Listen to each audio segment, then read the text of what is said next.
Okay, Kozilek the Great Distortion. And this time we're up against Sliver Queen. Have an Eldrazi Temple. Yeah, a couple of lands into a Grim Monolith. It's a slower hand than last game, but I think we can make use of this. We'll go for the Eldrazi Temple, and then Pithing Needle I don't think I really care about yet. We might just say Sliver Queen with the Pithing Needle, but I'm not sure yet. Okay, Waste is alright. So let's go for... we can go Grim Monolith into Foundry Inspector, but I think if we get down the Grim Monolith now, we can definitely get down Gilded Lotus next turn. Yeah, so I think I'll just leave it there. The Sliver Queen is a 7 mana Wooburg Commander, 5 mana. For 2 generic mana you can create a Sliver token, which obviously goes well. The more Slivers that are in play with a Sliver deck, the better. And a Gaia's Touch, that's an enchantment for 2 mana. You can put a basic forest from your hand onto the battlefield, but only at any time you could cast a sorcery, and only once each turn. Then you can sacrifice it to add 2 green. Let's go for our 3rd land drop, and yeah, I think we just go for Gilded Lotus here, and then we might have to put mana into untapping the Grim Monolith. But we can do that at instant speed, so we'll have 6, 7, 8, 9. If we make a land drop next turn, we can actually get down Sliver Queen. So let's just go for Pithing Needle. I'm actually going to name the Sliver Overlord. That's the commander that we use, and it allows you to tutor for slivers. And then we'll get down the Foundry Inspector. Obviously, I've decided to just give it an extra turn, getting some artifacts down, because there's no guarantee that we'll make a land next turn, so I just want to get some more stuff on the board. Now, I potentially should have gone for the Fractured Power Stone actually, but our opponent's not getting off to too fast a start anyway, so I'm not too worried. Okay, an Idyllic Tutor gets to search for an enchantment. I'm just looking at this land as well. Grand Colosseum, 1 mana of any colour, but it deals a damage to you. So that comes in as a tapped City of Brass, basically. And we'll see what our opponent grabs with the Idyllic Tutor. This might not be a Sliver deck, of course. It might just be some kind of Enchantress build. Skip your draw step. Whenever enchanted opponent draws a card, you may draw a card. Okay, so that's pretty risky. That assumes that we're going to be drawing lots of cards. But obviously, if we get down Kozilek anytime soon, and they manage to enchant us, if they make another land drop, then they can definitely do that, but they can always sacrifice the Gaia's Touch, and then 2 blue from this, and definitely get that going. Okay, we can either go for Meteor Golem onto the Gaia's Touch, and hope that they don't make a land drop next turn, or we can just ramp. Well, we can get down the Basalt Monolith anyway. So that will be 1, 4, 5 and 6. Yeah, I'm going to go for the Meteor Golem here. And hope that my opponent doesn't make a land drop next turn. And we might as well swing in with the Foundry Inspector. We'll probably have to take a turn off to untap lands unless we get into Voltaic Key or something like that. To untap artifacts, not lands. We have Grim Monolith is 4 to untap it, and then Basalt Monolith is 3 to untap. And they both tap for 3 mana. But if we can untap one of those mana rocks, we'll be able to afford Kozilek the next turn. Well, they managed to make a land, so looks like they're going to be able to enchant us with that thing. And obviously at the beginning of our turn we draw a card, so that means our opponent is going to draw one as well. Now, I was actually debating cracking this for the Monarchy, but if we draw a card at the end of our turn, it means our opponent's going to draw one as well, so that's not the best idea. Let's get some damage in on our opponent. That's 6 damage coming through. And yeah, I think we're just untapping mana rocks. We're 1 mana short of getting down Kozilek now. And at the end of our turn, we're going to untap these rocks. Okay, the Greaves is actually pretty good, isn't it? So we've got 4, 5, 6, 7, 8, 9, 10, 11, 12, 13, 14, 15. I mean, that's more than enough. Let's just let our opponent draw a load of cards here. It's not like we're not going to draw any. Actually, just to give us an extra card, we'll get down the Lightning Greaves first. And then we're going to draw 7 cards here, which means our opponent's going to draw 7 as well. They can counter us, but we're still going to draw the cards. Ooh, Notion Thief. I mean, we've still got Kozilek in play. They've got 12 cards in hand. And it's going to have Shroud and Haste, so we'll just have to see if they've got mass artifact removal for us.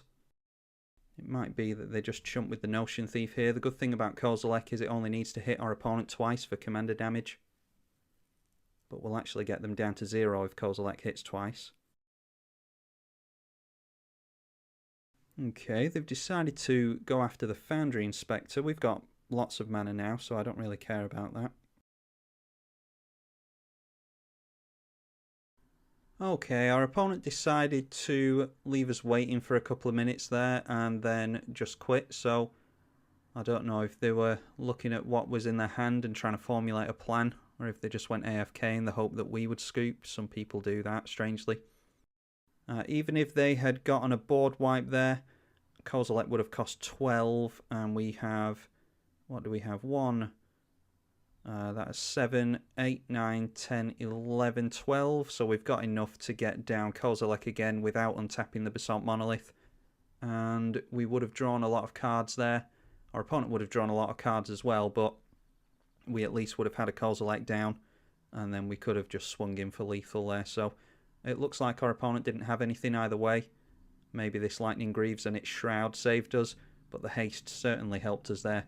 So that was Kozilek, the Great Distortion, and I don't really know what our opponent was playing, but it was the Sliver Queen at the helm. I'm tribalkai on the EDH channel. Thank you for watching.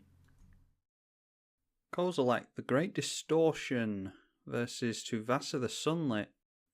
Expedition map into Ancient Tomb sounds good.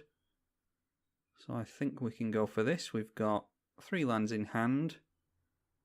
A mana rock. Phyrexian Revoker might help us. Switches off activated abilities of a source of the chosen name. I think we are on the... We'll get down this land and go for the expedition map. Yeah, we're just on the ramp plan, same as ever with this deck. What we want to do is get into a lot of mana rocks, empty our hand, and then refill it with Kozilek, the Great Distortion. 10 mana colourless with Menace, a 12/12. And when we cast it, if we have fewer than 7 cards in hand, we draw equal to the difference. We can also discard a card with CMC X in order to counter a card with CMC X. So if we can dump a lot of mana rocks and lands into play and get this out as soon as possible, that will empty our hand. And then she triggers on cast, which means that we don't actually have to resolve the spell. We could...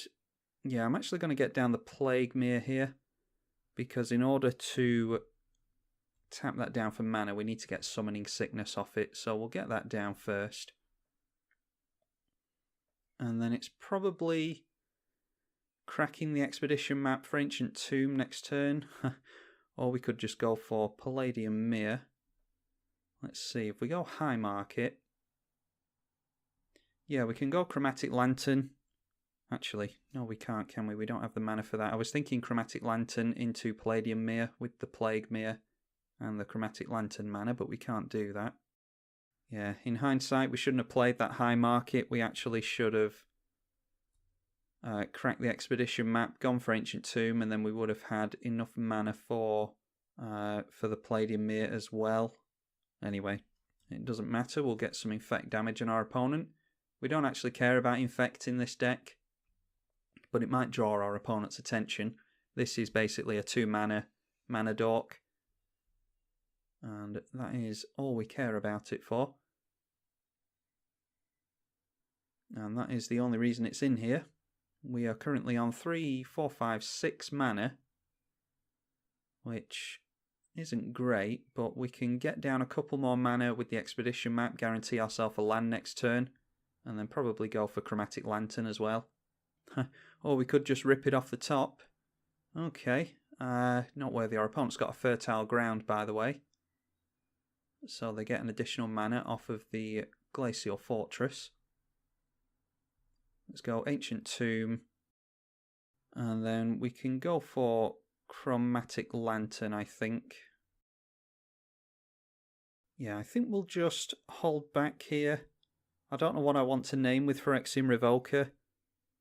Our opponent doesn't necessarily use a lot of activated abilities in a Tuvasa deck because enchantments don't often have activated abilities. So Phyrexian Revoker might not be the best thing for us this game. I think we'll just hold up the Expedition map and go for Eldrazi Temple or something that taps for 2 mana. Okay, and there's an Enchantress. Haven't been over Tuvasa actually, have we? Bant, 3 mana for a 1/1. She gets a +1 buff per enchantment that our opponent controls. And whenever they cast their first enchantment each turn, they draw a card. The Mesa Enchantress draws our opponent a card every time they cast an enchantment, and they are casting Flickering Ward. So they're going to draw a couple of cards here. That's Enchanter Creature. And when it enters, you choose a colour. The enchanted creature has protection from the chosen colour. And this effect doesn't remove Flickering Ward. And then for white, you can bounce it. We don't have any colours in this deck, so that won't do a whole lot of good for our opponent. It's pretty much just a 1 mana, draw 2 card aura. And there's nothing wrong with that. And then a crop rotation on the basic planes. And yeah, they get the Sarah's Sanctum. This taps for white per enchantment our opponent controls. And there's Greater Auramancy, so another card draw with the Mesa Enchantress. And Greater Auramancy gives all enchantments our opponent controls Shroud, and enchanted creatures you control have Shroud as well, so that's noteworthy. If our opponent's running auras, then Greater Auramancy switches those off, because you need to be able to target your creatures with auras. Not going to block here, we'll just take a big hit from the Tuvasa, and then we'll crack the Expedition map and grab ourselves, I think it's Eldrazi Temple we want. Only for Eldrazi, yes. We can use Eldrazi Temple mana on the All Is Dust, so we'll go Eldrazi Temple. And that is 1, 2, 3, 4, 5, 6, 7, 8, 9, 10, 11. I think our opponent's going to scoop if we go for All Is Dust, but I mean it's the right play to make, so I think we just have to do it. All Is Dust is a tribal sorcery, Eldrazi. It costs 7 mana. Each player sacrifices all coloured permanents they control. And obviously we don't control any coloured permanents because this is a colourless deck. Our opponent still has 5 cards in hand, but this doesn't tap for any mana now because they don't control any enchantments. Whether they can get an enchantment into play to animate that, I don't know. If we make it through to the next turn without our opponent scooping, I think it's waste. And then, yeah, apparently not. That's exactly why I don't go for those plays. I have people jump into the comments and say, oh, you should always go for the optimal plays. And that's exactly the reason I don't do it. I think we were winning that anyway. My plan is waste. And then Phyrexian Revoker, naming anything. Sol Ring, maybe. And then cast the Kozilek. I think we had enough mana to do that, and let's see what we would have drawn into. Well, there's Butcher of Truth for more card draw. And then it's just a bunch of lands. Wow, we had a bunch of lands on top. Maybe our opponent should have continued playing. That's 4, 5, 6, 7, yeah. And then after that, we've got this full grip. Our Kozilek sits around for a turn, hopefully, and then we can start swinging in. We only have to hit our opponent twice with this because it's a 12-12. And that'll be 24 commander damage. They're in enchantments, so they should be able to pacify it somehow. But we have the Butcher of Truth anyway, which has Annihilator, and that would just wipe out our opponent's lands. So I think we had that, even if our opponent dealt with the Great Distortion, we could have gotten the OG Kozilek out. So yeah, I think we had that either way. It does seem like an early scoop, but I'm pretty sure we had that.